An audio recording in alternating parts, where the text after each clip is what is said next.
All right, welcome back to Let the Journey Begin. I'm your host, Jason Waller, alongside my co-host, Hilary Roberts.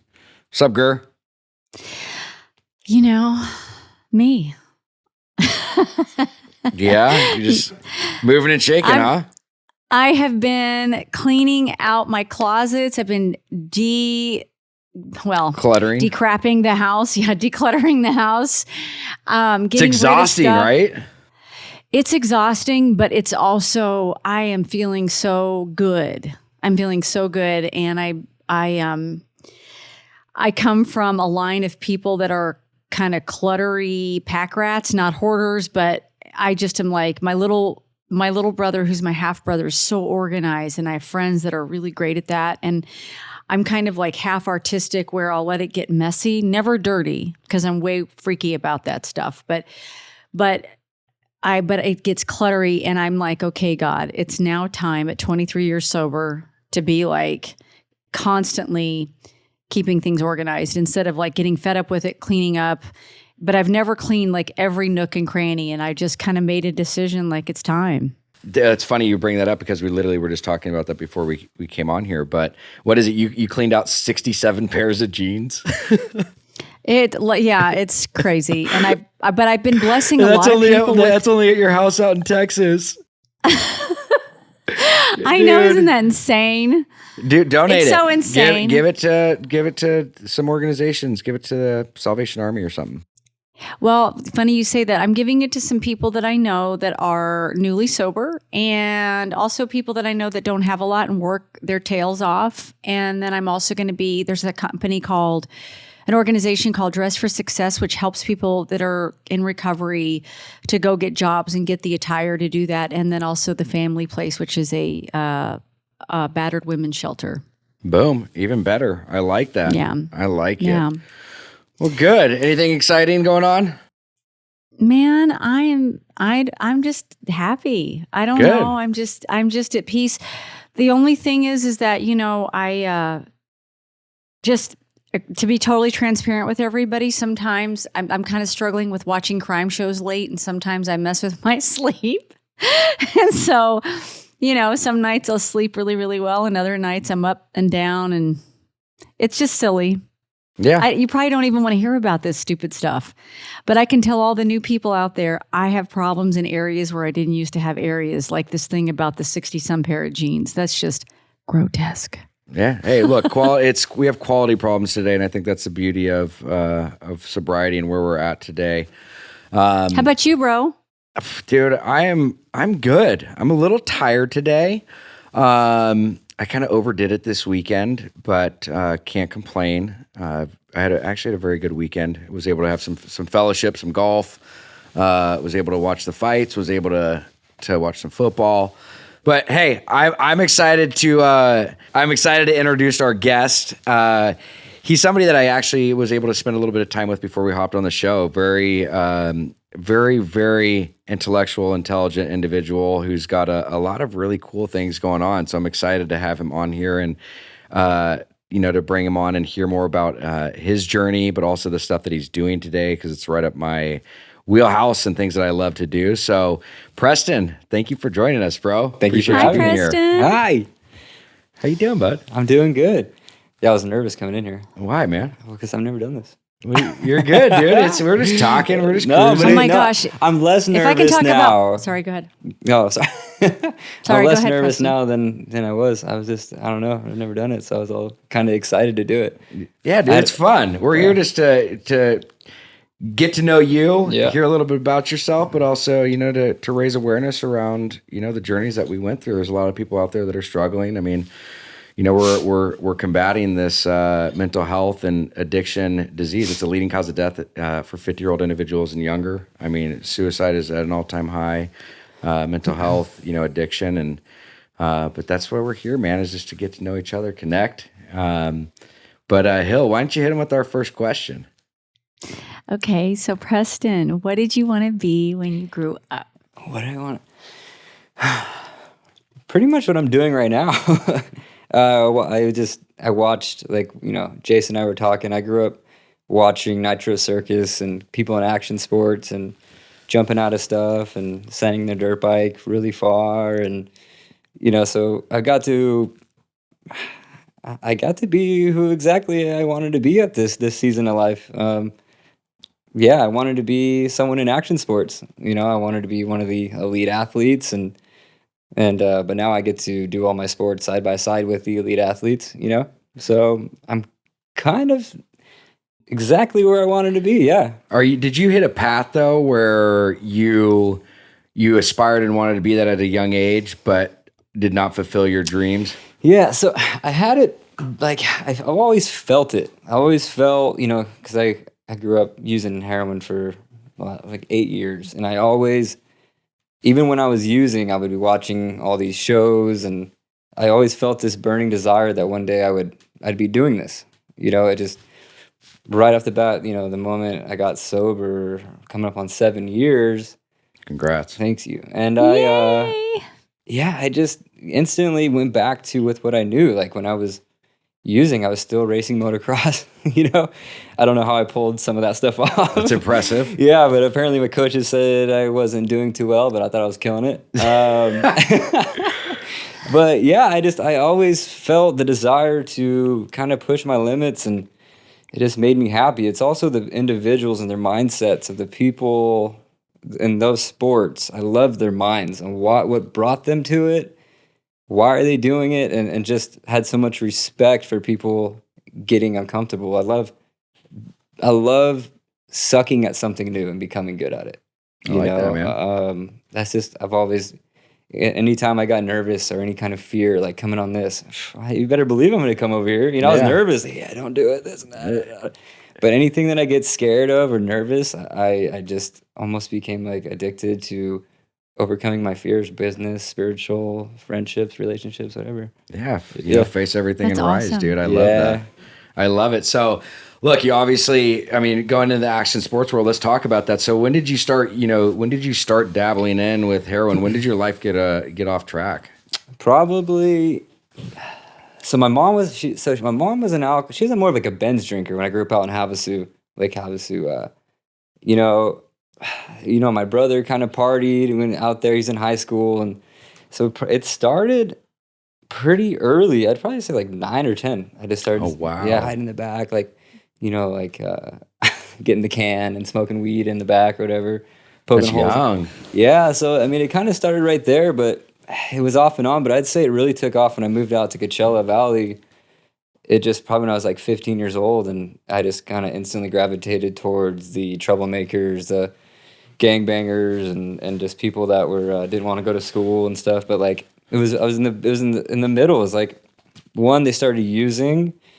They were always doing something, robbing and stealing, or just doing really insane stuff. And I was the guy. I was smart. I always left and like, oh, it's getting a little scary. I'm going home, guys. Right. Oh man, you weenie. Da, da, da, da. So, but I never got in trouble. I left. I was very intuitive as a kid, and I always knew when to leave. And like I would ditch school and go ride my dirt bike. I'd ditch school and go ride my bike at the park, and But I started using. Yeah, I probably was like 15, 16, something like that. So from 9 years old, right? Went from weed, dabbling here and there, and then, progressed. Geez, still at 15, that's a pretty young age to even use then. So where'd that end up taking you? I started smoking weed, did the coke, and, my brother, he was the older brother, so anything he did, I followed him, and he got an Oxycontin, so I started smoking those on foil and sniffing those. And my brother came out of the bathroom one day with some of his friends, and he was really high, and I saw blood going down his arm. I was like, dude, what the hell are you doing, man? Right. I'm like, well, I want to do it. Yeah. And so, if you're doing it, I'm doing it. And then isn't that amazing though, how we get attracted to when somebody comes out and in that state of mind? No normal person would really think like, oh yeah, I can't wait to try that. I can't even understand what he's saying. He's bleeding, but let me get some of that. Yeah. And that's immediately like, I didn't have any, my brother was my role model. Right. I didn't really have, everyone was just, I didn't really have that person. So, for him, I just followed in his footsteps, and. Where were your parents at this time? My dad was out in Palm Springs. They split up. My dad lived out in like La Quinta. Yeah. my mom and I, we were out there in, well, I guess it was, we lived out in Lake Havasu, and they divorced. And so we were out in Havasu.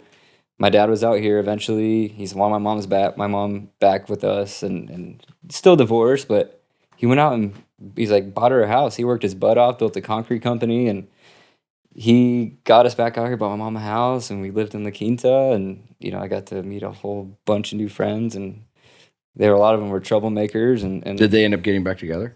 No, but they were best friends. Okay. You know, they were always best friends, and, you know, and so, yeah, I mean, that's just kind of. Yeah. So you're lacking, though. What I'm hearing you say is that you were lacking really that mentor and that connection with somebody to look up to, right? Yeah, everyone I looked up to that was older, they were all my brother's friends, they're partiers, you know.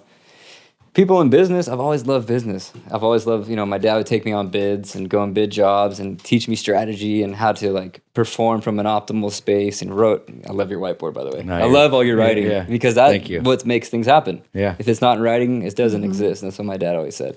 You Comes know, to fruition. And yeah, I mean, so I really didn't have much of a mentor. So, I mean, I've always kind of inspired myself, you know. I've always just kind of been self-motivated, you know. My brother he ripped on a snowboard and stuff like that, and we got pretty good and competed in some little rail jams and for NEF and this and that. And so, like, I got to do that. But yeah, I just kind of was always self-motivated. And also my mentors were on TV. Right. I liked Travis Pastrana and all these guys, or Robbie Maddison. You know, he rides for Red Bull. Now I get to skydiving with him, go over to his house, and for my birthday, it was January 9th, right? So happy birthday. Thank you. Yeah, and so happy birthday. Yeah, thanks. Yeah, and so now I get to do all my sports with my idols that were my mentors when I was searching. Right. It's crazy. That's incredible. Where did that addiction end up taking you? You know, like I was back to that, like I started using heroin, smoking it at probably 17 years old, and didn't go to school too much, and I started, you know, I dropped out, and my dad he's like, hey man, if you're not going to be going to school, you're to come do concrete. So I went out there and started doing concrete. I was still using that, progressed into shooting heroin I was probably 24 years old. Did your dad know what was going on? He did, you know, and the thing, you know, he did, he knew, but he was in with his own, you know, you talk about mental health and suicide. Well, that's what happened. My dad ended up committed suicide about 4 years ago. Right. Oh no! So I'm so sorry. And it's crazy though, you know. I mean, he knew, and he was sick. You know, he's super like bipolar, and he would go. Well, he told me he was going to do it forever. Hey, son, I'm going to kill myself. You know, I was in treatment up in Lake Arrowhead, Serenity Lodge, and he would. He called me when I was up there this last run, and he was like, "Hey, I'm going to kill myself." I'm like, "Dad, I'm in treatment, dude." Like, what? And you know, they always say it, and eventually, well, they don't say it, and they do it. Oh my God. And, you know, through him, I got to understand it. And, you know, when he was financially hurting, that's when it would really kick in. You know, my dad built this company and then he lost everything. And so he got to come up Thanksgiving. I think it was like 2013, that Thanksgiving. Saw my brother worked up there. He's a case manager putting on this big show performance for all the clients. And he got to come up there, and I could see it in him. And he got to come and see his two sons. I was, you know, just 3 months sober. He got to see me sober, and you know, my brother was doing good, and that was the last time I got to see him. But yeah, I mean, when you talk about all that, yeah, I have a lot of history with that. Wow. I'm so sorry. I am so sorry. Yeah. And was he one of us? Was he an alcoholic or drug addict? Yeah, he loved cocaine and drinking, and you know, he did it all. You know, he did, and he was just super suicide. I mean, you know, so much. You know, my uncle, you know, got shot in the head by a cop from him being all spun out on meth and doing something crazy, and they told him to stop, and that happened to him. And just a lot of other crazy scenarios. So it's fair to say. So you've had a lot of trauma. Yeah. I wanted to ask you, because you stopped drinking and using at 24. So what was your moment of clarity in that?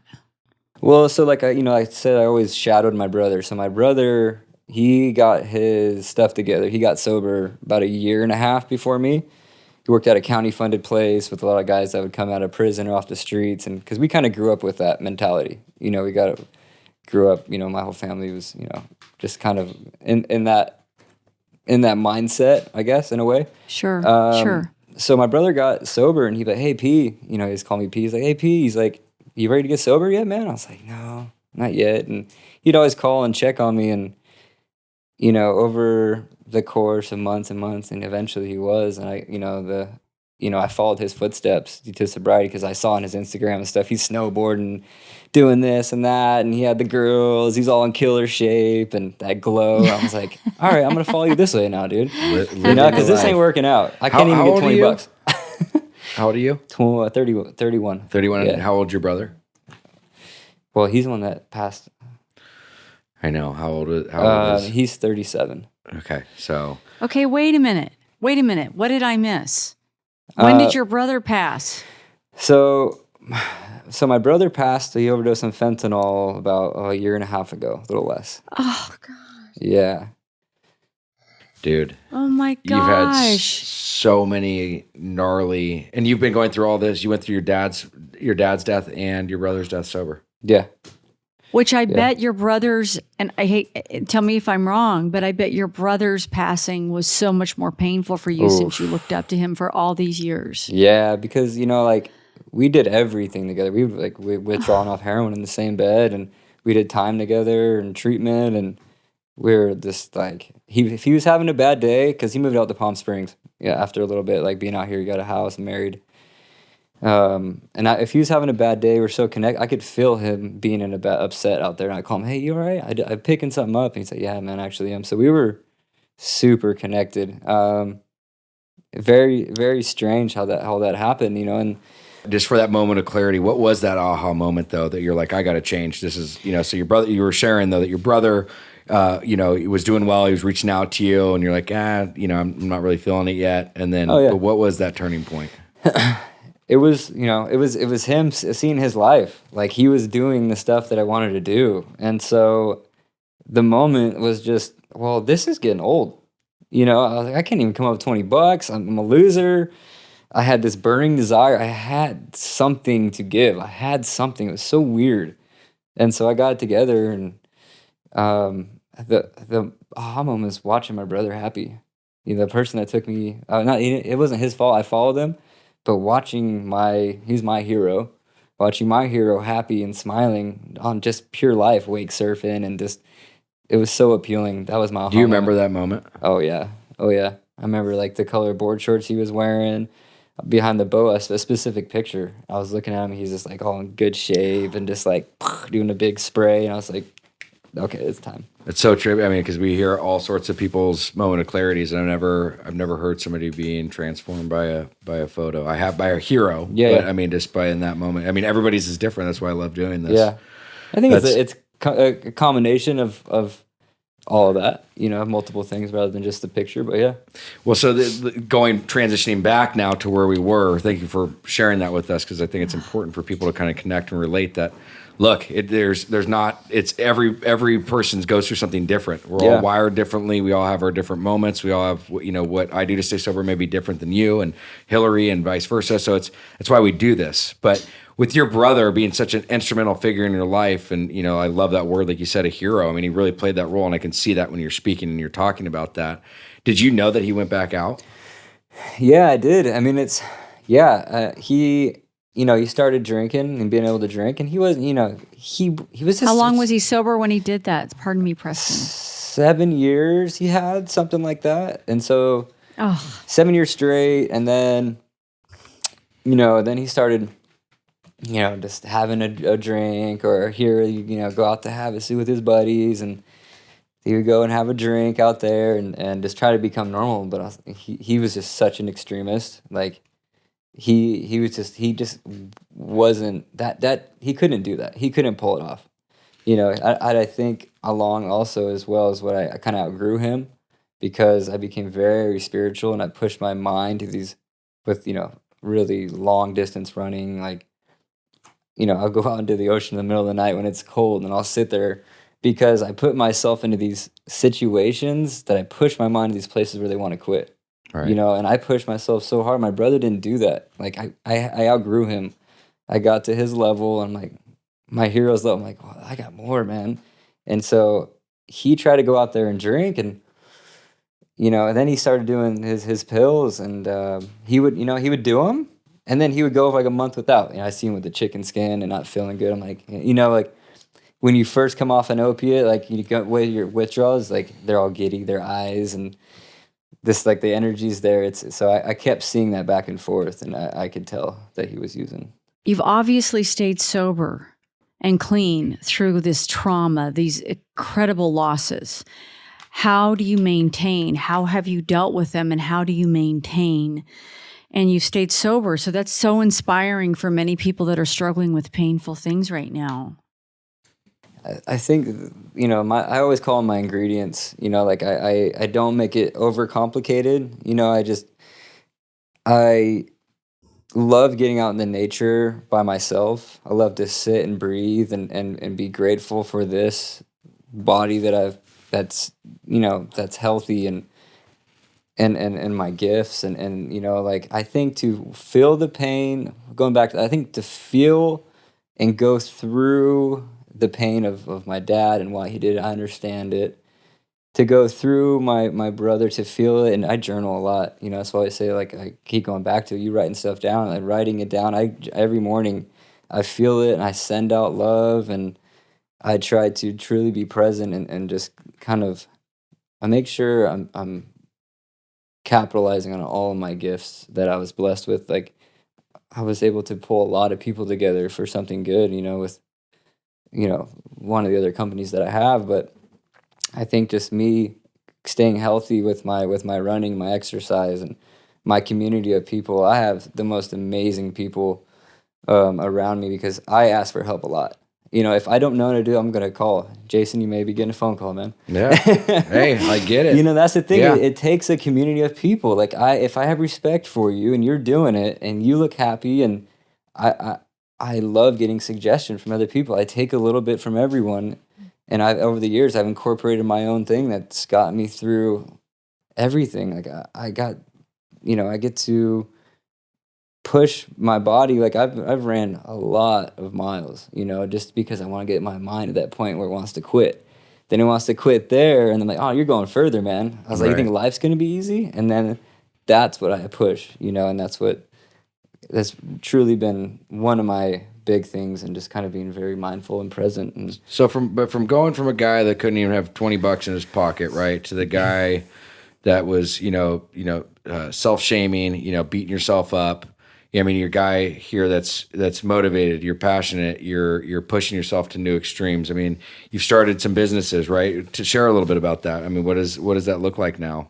With me starting Epic, like me, I wish I hope one day after this life that I get to sit down with my brother and my dad and like, hey, look what I did, man. You know what I mean? All the little amazing things that I took from both. They were both bad ass at business. And the energy they exerted, it was just people, when you're around someone that's just, you have to respect people's energies too. Because when you're around, I'm like, oh man, I want to be around that guy. Like, I respect it because I know it takes work and it takes consistency to exude that positive energy, right? Like, you're happy in life and you're doing something good. I want to be around that. I want to know what you were doing. And so, with my brother passing and my dad, it was just me. I had no other male figures in my life, and I just felt like this little boy again, like, I was like, oh no, like, I got to do something that's mine. That's me. The detox is wonderful, right? We get to help people, but that's that process. I loved when people would graduate. I get to go and take them out to experience life and mindset and teach them to be a visionary, how to make things possible, what steps it takes to make these amazing things happen. And, me starting Epic Journey, I was down in Huntington Beach on Main Street at this little breakfast place called Longboarders, and this lady goes walking by, and she has a receipt and a pen, and I was like, hey, wait, excuse me, can I grab that from you? And she's like, what? I was like, let me see it. And so I started getting like these downloads. It was loud. It was like, write this down. And I started writing down the back of this receipt, a airplane, hot air balloon, a big meditation, and I was very grand. I'm an extremist, so like, if I do them, I'm doing it big. I just can't help it. But I was writing this down, and I'm like with people, and it's gonna be called Epic Journey because it is. And so I'm sitting there looking. I'm like with my fiance. I'm like, what? How am I gonna pull this off, babe? Like, what is this? Yeah. And so she jumps with me. By the way, she has like 100 more skydives than I do. But so wow. she's an amazing person too. Like she's a helicopter pilot and wow. yeah. I mean, whatever. She's. I thought I did a lot of stuff, and she's like, boop, up here. So you put all that stuff down on paper, though. So I mean, you're drawing this plane out, which was signifying, I mean, skydiving. You're drawing hot air balloons, you know, all desert off-road toys, off-road toys, and you put that down on that paper, and that's something that you made come to fruition. Yeah. So I mean, I got to, you know, once my brother passed, and I, you know, I think it was August 22nd, this last one, and the first one I pulled off, I was like, all right, I just marketed it and started a website and asked people suggestions. Hey, what do I do? And, you know, I was able to pull it off. And so I'm sitting there at our first one, and I pulled like 98 people there. 66 of these people jumped out of the military plane. Like it's the one like in Call of Duty you run up the back of, and, you know, and so I'm sitting there, you know,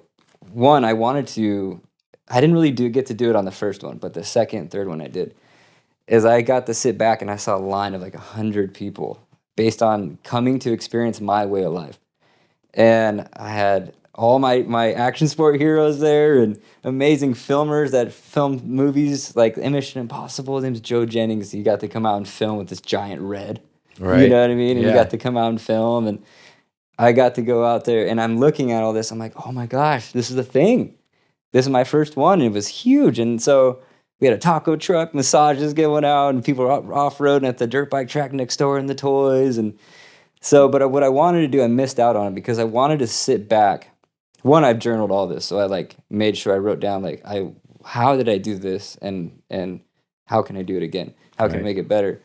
So the second one, you know, we had the military plane, like 50-something people. Then after that, we would all go out to the desert where I'd bring a hot air balloon out, and we put it up at night. So it's on a tether, and it's like a giant glowing light bulb.